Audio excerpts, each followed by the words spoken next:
Саламатсыздарбы, урматтуу угармандар? Агайдын жетекчиге жеке талап китебинен номер 25 сабак. Заманбап эффективдүү мектеп директорунун 9 сапат жөндөмү деген тема тууралуу маалымат аласыздар. Сабакты даярдаган Салтанат Бейшенова, Талас облусу. Биринчи, кесипкөйлүк. Өз тармагы предмети боюнча азыркы жана келечек талаптарына жооп бере алуучу кесипкөй лидер.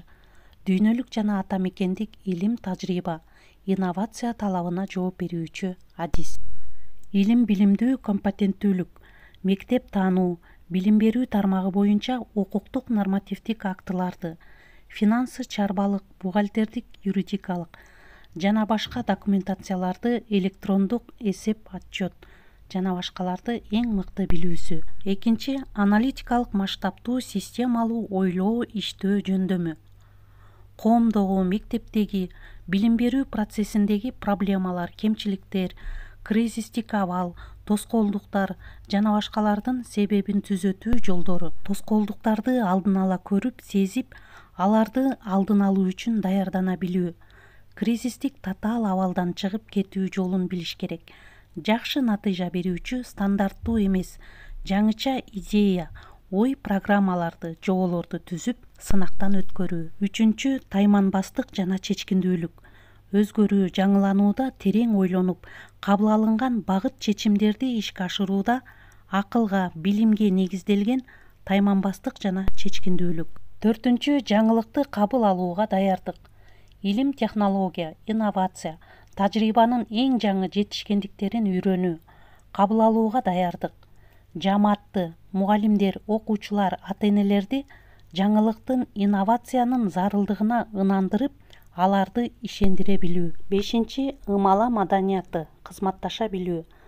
Жамаатта жакшы моралдык, психологиялык климатты түзүү, эмоцияны, симпатия, антипатия, стресс, интрига жана башкаларды алдын алып, жөнгө салып башкара билүү. Көңүл буруңуздар, урматтуу угармандар. Түрдүү көз караштагы пикир, мамиледеги адамдарды элдештирип, компромисске алып келип, бир максатта бириктирип кызматташуу зарыл. Алтынчы, иштиктүү команда түзүү.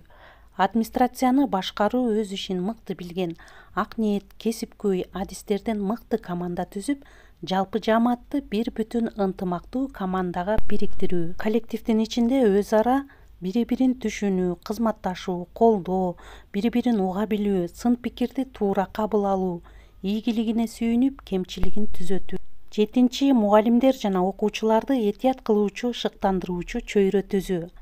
Адамды ден соолукту сактоочу, этияттоочу технология методу менен иштөө. Сегизинчи, жыйындарды жаңылоо, ыкчам, кызыктуу өтүү.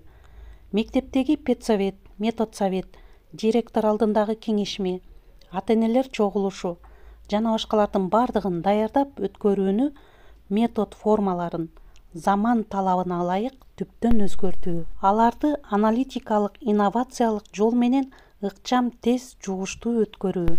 Жыйындарда эркин суроо жооп, терең талдоо, дискуссия, сын пикир айтуу жана аны жакшы кабыл алууга шарт түзүү. Тогузунчу, ата-энелер окуучуларды кыймылга келтирүүчү система түзүү. Энелер мектебин ачуу, мыкты эне, мыкты үй бүлө, мыкты сабак даярдоочу бөлмө, мыкты окуучу, мыкты класс конкурстарын өткөрүү. Өзүн өзү тарбиялоо, тарбиялык гимнастика, тарбиялык жумалык айлык жана башкаларды байма-бай өткөрүп туруу. Анда эмесе, урматтуу угармандар, ушуну менен бүгүнкү чыгарылышты жыйынтыктайбыз. Көңүл бурганыңыздарга чоң рахмат, саламатта калыңыздар.